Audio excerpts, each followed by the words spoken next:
Hello മുത്തുമണികളെ, ഇന്ന് നമ്മൾ ഒരു ഭയങ്കരമായ ഒരു വിഷയത്തിനെ കുറിച്ചാണ് ഞാൻ സംസാരിക്കാൻ വേണ്ടിയിട്ട് പോകുന്നത്. What is sex? അപ്പൊ ഞാനിപ്പോൾ ഇങ്ങനെ ചോദിച്ചപ്പോൾ നിങ്ങളെല്ലാവരും ഇങ്ങനെ വിചാരിച്ചു, എന്ത് പറ്റി ബീൻ ഫാമിലി ഇങ്ങനെയൊക്കെ സംസാരിക്കുന്നു, എന്ത് പറ്റി എന്ന് ചോദിക്കും. പക്ഷേ ഇവിടെ എനിക്ക് കുറേ അധികം കാര്യങ്ങൾ പറയാൻ വേണ്ടിയിട്ടുള്ള എൻ്റെ ഒരു ആഗ്രഹം കൊണ്ട് ഞാൻ ഈ ഒരു വീഡിയോ എടുക്കുന്നതാണ് കേട്ടോ.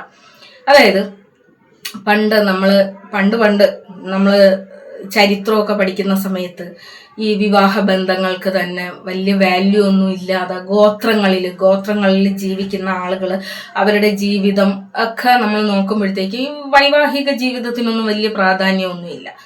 പക്ഷെ ഇപ്പോൾ എന്ന് പറയുന്നത് നമ്മളെ ഇപ്പോൾ നിലവിൽ നിൽക്കുന്ന ഒരു സംവിധാനം എന്ന് പറയുന്ന വൈവാഹിക ജീവിതങ്ങൾക്ക് വലിയ പ്രാധാന്യം നൽകുകയും പിന്നെ എന്താണ് ഏകപത്നി വ്രതം, ഇപ്പോൾ അങ്ങനെ ഏകപത്നി വ്രതം അല്ലെങ്കിൽ 1-2 കല്യാണങ്ങൾ അങ്ങനെയൊക്കെ തുടങ്ങിയിട്ടുള്ള ഒരുപാട് നമ്മളിങ്ങനെ പറയില്ലേ സംസ്കാരം, നമ്മുടെ സംസ്കാരം എന്നൊക്കെ പറയുന്നത് പോലെ നമ്മുടെ സെക്സ് എന്ന് പറയുന്ന ആ ഒരു വികാരത്തിന് ചില ചട്ടക്കൂടുകളുണ്ട്. എനിക്ക് തോന്നുന്നു എല്ലാം മനുഷ്യർ മാത്രമല്ല മൃഗങ്ങളും ഒക്കെ പ്രത്യുൽപാദനത്തിന് വേണ്ടിയിട്ട് നമുക്ക് പ്രകൃതി അരുളിയ ഒരു സംഭവം എന്ന് പറയുമ്പോഴും മനുഷ്യൻ വളരെ പ്രഷ്യസ് ആയിട്ട് കാണുന്ന, അവൻ്റെ വികാരങ്ങളിൽ വളരെ പ്രഷ്യസ് ആയിട്ട് കാണുന്ന ഒരു വികാരമാണ് ഇത് എന്ന് പറയുന്നത്. ഇത് ശരിക്കും അവൻ്റെ പാർട്ട്ണറുമായിട്ട് അവൻ്റെ സ്നേഹം പങ്കുവയ്ക്കുന്ന ഒരു സംഭവം, അല്ലെങ്കിൽ അവൻ്റെ ഇഷ്ടം നിലനിർത്തുന്ന, അതിലൂടെ അവൻ നേടിയെടുക്കുന്ന സമ്പത്തുണ്ട്. ഈ ഒരു വികാരത്തിലൂടെ അവൻ നേടിയെടുക്കുന്ന ഒരു സമ്പത്തുണ്ട്. എന്താണ്? അവൻ്റെ കുടുംബം. അങ്ങനെ ആ ഒരു രീതിയിലേക്ക് നമുക്ക് പോകാനൊക്കെ പ്രകൃതി നമുക്ക് കനിഞ്ഞരുളിയിരിക്കുന്ന ഒരു സംഭവമാണ്. നമ്മുടെ സ്നേഹത്തിനെയും നമ്മുടെ പ്രണയത്തിനെയും ഒക്കെ അതിര് കവിഞ്ഞ് എക്സ്പോസ് ചെയ്യാൻ വേണ്ടിയിട്ട് നമ്മുടെ ഇണയുമായി നമുക്ക് നമ്മുടെ അതിര് കവിഞ്ഞ പ്രണയവും നമ്മുടെ സ്നേഹവുമൊക്കെ എക്സ്പോസ് ചെയ്യാൻ വേണ്ടിയിട്ട് പ്രകൃതി കനിഞ്ഞരുളിയിരിക്കുന്ന ഒരു സമ്പത്താണ് സെക്സ് എന്ന് പറയുന്നത്. പക്ഷെ പലപ്പോഴും പല ആളുകളിൽ നിന്നും ഈ നമ്മുടെ സെക്സ് ഓർഗനെ, ഇപ്പൊ സ്ത്രീയുടെ ആയിരുന്നാലും പുരുഷന്റെ ആയിരുന്നാലും സെക്സ് ഓർഗനെയും ഇവർ പങ്കുവെക്കുന്ന സെക്സിനെയും ഒക്കെ വളരെ വൾഗറായിട്ട് എല്ലാവർക്കും അറിയാം, സമൂഹത്തിൽ എല്ലാ ആൾക്കാർക്കും അറിയാം എന്താണ് സെക്സ് എന്നും ഇതാരുമായിട്ട് ചെയ്യണം എന്നുള്ളതൊക്കെ അവരവരുടെ പേഴ്സണൽ ആയിട്ടുള്ള തീരുമാനങ്ങളാണ്. ആര് വേണമെങ്കിലും സെക്സിന് യൂസ് ചെയ്യാം. അതുപോലെ ഇപ്പൊ നമ്മൾ എങ്ങനാന്ന് പറഞ്ഞാലും ഒരു വ്യക്തി മാത്രം സെക്സ് ചെയ്യുന്നു, അല്ലെങ്കിൽ ഭാര്യ ഭർത്താവിനെ മാത്രം സെക്സ് ചെയ്യുന്നു എന്നൊന്നും നമ്മൾ വിശ്വസിക്കുന്നില്ല. കാരണം ഭാര്യയുള്ള ഭർത്താവ് തന്നെ മറ്റു സ്ത്രീകളുമായിട്ട് സെക്സ് ചെയ്യുന്നവരുണ്ട്, ഭർത്താവുള്ള സ്ത്രീകൾ തന്നെ മറ്റു പുരുഷന്മാരുമായിട്ട് സെക്സ് ചെയ്യുന്നവരുണ്ട്. അതുപോലെ ഒരാളെ മാത്രം സെക്സ് ചെയ്യുന്ന ആരെങ്കിലും ഉണ്ടോ എന്ന് ചോദിച്ചു കഴിഞ്ഞാൽ പല ആൾക്കാരെയും സെക്സ് ചെയ്യുന്നവരുണ്ട്. പക്ഷെ ആരും തന്നെ വന്നിട്ട് എന്ത് പറയില്ല, ഞങ്ങൾ ഇങ്ങനത്തെ സെക്സ് ആണ് ചെയ്യുന്നത് എന്ന് ആരും തന്നെ പബ്ലിക്കിൽ വന്നിട്ട് പറയാൻ വേണ്ടിയിട്ട് നിൽക്കൂല. കാരണം എന്താണ്? ഇതെന്ന് പറയുന്നത് നമുക്ക് നമ്മുടെ ഇണയുമായി അല്ലെങ്കിൽ നമ്മുടെ പാർട്ട്ണറുമായി നമ്മൾ പ്രൈവറ്റായിട്ട് ചെയ്യുന്ന നമ്മുടെ വികാരങ്ങളുടെ എക്സ്പോസ് ആണ്. ഇത് ചെയ്യുന്ന പാർട്ട്ണർ ആയിരുന്നാലും ഇവൾ എൻ്റെ കൂടെ ഇങ്ങനെ ഒരു സെക്സ് ചെയ്തു, അല്ലെങ്കിൽ അവൻ എൻ്റെ കൂടെ ഇങ്ങനെ ഒരു സെക്സ് ചെയ്തു എന്ന് ആരെങ്കിലും പാടിക്കൊണ്ട് നടക്കോ? ഒരിക്കലും ഇല്ല. അങ്ങനെ ആരെങ്കിലും പാടിക്കൊണ്ട് നടക്കുന്നുണ്ട് എങ്കിൽ അത് ഒരിക്കലും മാന്യതയുള്ള ഒരു റിലേഷൻ അല്ല എന്ന് ഞാൻ പറയും. ഇവിടെ അതുപോലെ തന്നെ നമ്മുടെ ജനനേന്ദ്രിയങ്ങൾ, നമ്മുടെ സെക്സ് ഓർഗൻസ്, ഇതൊക്കെയും തന്നെ മാന്യതയുള്ള ആളുകൾ എന്തായിട്ടാണ് കരുതുന്നത്? നമ്മുടെ ഭയങ്കര പ്രഷ്യസ് ആയിട്ടുള്ള ശരീര അവയവങ്ങൾ നമ്മൾ ഇങ്ങനെ വന്നിട്ട് പറയില്ല, നിന്റെ പൂ എന്നൊന്നും നമ്മൾ പറയാൻ വേണ്ടിയിട്ട് നിൽക്കൂല. കാരണം എന്താണ്? ഇതൊക്കെ എന്ന് പറയുന്നത് നമ്മുടെ പ്രൈവറ്റ് പാർട്സ് ആണ്. പ്രൈവറ്റ് പാർട്സ് മാത്രമല്ല, നമ്മുടെ സെക്സ് ഓർഗൻസ് ആണ്. ഈ സെക്സ് ഓർഗൻസിന് നമ്മളിങ്ങനെ വന്നിരുന്നും കണ്ട് എന്തെന്ന് പറയില്ല, നിന്റെ നിന്റെ പൂങ്ങ അങ്ങനെയൊന്നും, നിന്റെ അന്നൊന്നും നമ്മൾ പറയില്ല. പിന്നെ ഇപ്പോൾ ഇതെന്തുകൊണ്ടാണ് ഞാൻ ഇതിനെക്കുറിച്ച് ഇങ്ങനെ പറയുന്നത് എന്ന് ചോദിച്ചു കഴിഞ്ഞാൽ, നമ്മളൊരു സമൂഹത്തിൽ ജീവിക്കുമ്പോൾ നമുക്ക് സമൂഹ മര്യാദകൾ എന്ന് പറയുന്ന ഒരു സംഭവമുണ്ട്. നമ്മളൊരു സമൂഹത്തെ റെപ്രസെന്റ് ചെയ്യുമ്പോൾ നമ്മുടെ സമൂഹത്തിൽ നമുക്ക് എങ്ങനെ വേണമെങ്കിലും ജീവിക്കാം, നമുക്ക് നഗ്നത കാണിച്ച് വേണമെങ്കിലും ജീവിക്കാം. പക്ഷെ നമ്മൾ സമൂഹത്തിൽ എന്താണ്, അത് കാണിക്കാൻ പാടില്ല. ഇത് കാണിക്കുന്നത് മാന്യതയ്ക്ക് എതിരാണ്. ഒരു മുട്ടായി ആണെങ്കിൽ നമ്മൾ തുറന്നു വെക്കുന്ന മുട്ടായി ഉണ്ടാകും, അടച്ചു വെക്കുന്ന മുട്ടായി ഉണ്ടാകും. ഇതിൽ സാധാരണഗതിയിൽ നോർമലായിട്ടുള്ള ആൾക്കാർ പോയിട്ട് തുറന്നു വെക്കുന്ന മുട്ടായിയിൽ ചെന്നിട്ട് ആരും ചെന്നും മുട്ടായി വാങ്ങിച്ച് കഴിക്കാൻ നിൽക്കില്ല. കാരണം എന്താണ്, അത് ഈച്ചയും പൊടിയും അഴുക്കും ഒക്കെ പറ്റി അത് നമ്മൾ കഴിച്ചു കഴിഞ്ഞാൽ എന്ത് സംഭവിക്കും, നമുക്ക് വയറിന് വേദന ഉണ്ടാകും, മറ്റെന്തെങ്കിലും അസുഖമുണ്ടാകും. അപ്പം നമ്മൾ എന്ത് ചെയ്യും, നമ്മൾ പൊതിഞ്ഞ മുട്ടായി ആയിരിക്കും നമ്മളെ മക്കൾക്ക് വാങ്ങിച്ചു കൊടുക്കുള്ളൂ, അല്ലെങ്കിൽ നമ്മൾ കഴിക്കുള്ളൂ. അപ്പം അതുപോലെയാണ് നമ്മുടെ സമൂഹത്തിൽ നമ്മുടെ വികാരങ്ങൾക്ക് നമ്മൾ എപ്പോഴും എന്താണ്, നല്ല ഭംഗിയുള്ള പടച്ചട്ട അണിഞ്ഞിരിക്കും.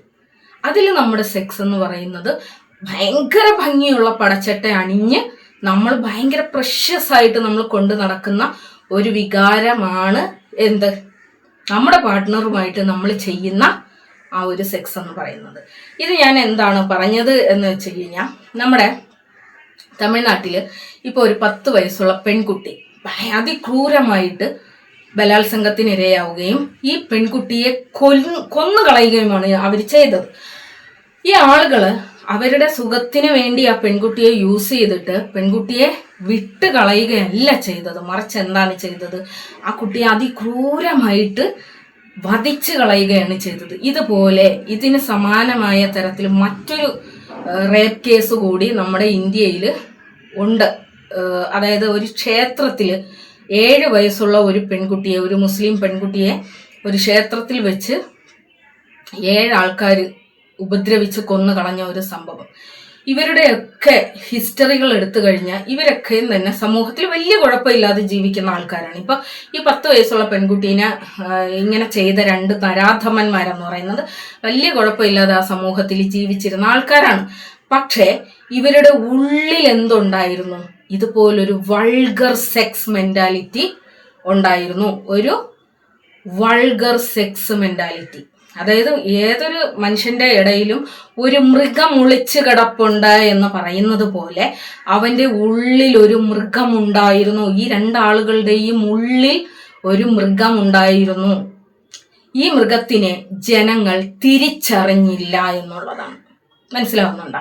ഇവരെ എന്തുകൊണ്ട് ആ പെൺകുട്ടി ഇവരോടൊപ്പം പോയപ്പോൾ സമൂഹം ഇവനെ തിരിച്ചറിഞ്ഞില്ല, ഈ പെൺകുട്ടി പോകുന്നത് ഒരു അപകടത്തിലേക്കാണ് എന്ന് സമൂഹത്തിന് മനസ്സിലാകാതെ പോയത് എന്താണ്, ഇവന്റെ ഉള്ളിലെ മൃഗീയമായ ആ ഒരു അവസ്ഥ ജനങ്ങൾക്ക് തിരിച്ചറിയാൻ കഴിയാതെ പോയത് കൊണ്ട് മാത്രം ആ പെൺകുട്ടി അതിക്രൂരമായ ഒരു ബലാത്സംഗത്തിന് ഇരയാവുകയും മരണം വരിക്കുകയും ചെയ്തു.